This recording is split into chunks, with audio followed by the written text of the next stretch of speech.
எனக்கு வந்து நடிகர் விஜய் நண்பர், அது வேற.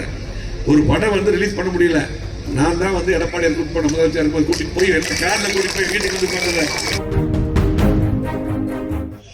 தயவு செஞ்சு சிந்தித்து பாருங்க, எந்த காலம் திமுக ஓட்டு போடாதீங்க. அது மட்டுமல்ல, திமுக மட்டுமல்ல, புதுசா கட்சி ஆரம்பிச்சு வந்திருக்காங்க.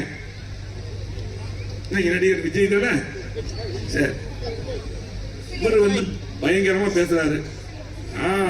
என்ன பேசுறாரு, அவரு தான் பெரிய எல்லா தலைவரும் பேசிட்டு, ஆனா அப்பப்போ வர பேசிட்டு போயிடுறாரு, அப்புறம் வெளியே வருது. ஆனால் ஒரு தலைவர்கிட்ட யாரும் வரட்டும், அதெல்லாம் தப்பு இல்லை. யார் வேணாலும் ஆட்சிக்கு வரட்டும், கட்சி ஆரம்பிக்கட்டும், எல்லாத்துக்கும் ஆசை இருக்கும். ஆனால் அந்த ஆசை நியாயமான ஆசையா? ஒரு தலைவர் என்றால் எப்படி இருக்கணும்? புரட்சி தலைவர் எம்ஜிஆர் வந்தாருன்னா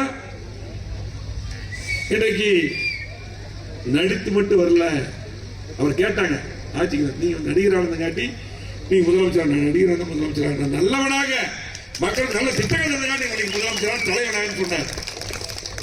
திமுக ஆட்சிக்கு வந்து தலைவர் தான் காரணம். தம்பி பேசும்போது பேசினார். ஆகவே இன்னைக்கு பாத்தீங்கன்னா இன்னைக்கு விஜய் தன்னுடைய சொந்த கட்சிக்காரர் வர்றாங்க, கரூர் போறாரு, 41 பேர் செத்து விழுகிறாங்க.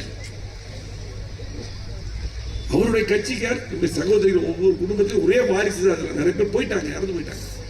அதை பார்க்காம அப்படியே ஏறி போனவர் திரும்ப வரவே இல்லை. என்ன வேணாலும் இருக்கட்டும், உடனே மருத்துவமனைக்கு போய்க்க வேண்டாமா, காப்பாற்ற வேண்டாமா? நிறைய பேர் உயிருக்கு போராட்டம் போய் பார்க்க முடியல. எப்படி ஏத்துக்க முடியும்? எனக்கு வந்து நடிகர் விஜய் நண்பர், அது வேற. ஒரு படம் வந்து ரிலீஸ் பண்ண முடியல, நான் தான் வந்து எடப்பாடி கூட்டு போன முதலமைச்சர் கூட்டிட்டு போய் கார்ல கூட்டிட்டு போய் வீட்டுக்கு வந்து கூட்டிட்டு போய் படம் ரிலீஸ் பண்ணி கொடுத்தது, அது வேற, அது தனி.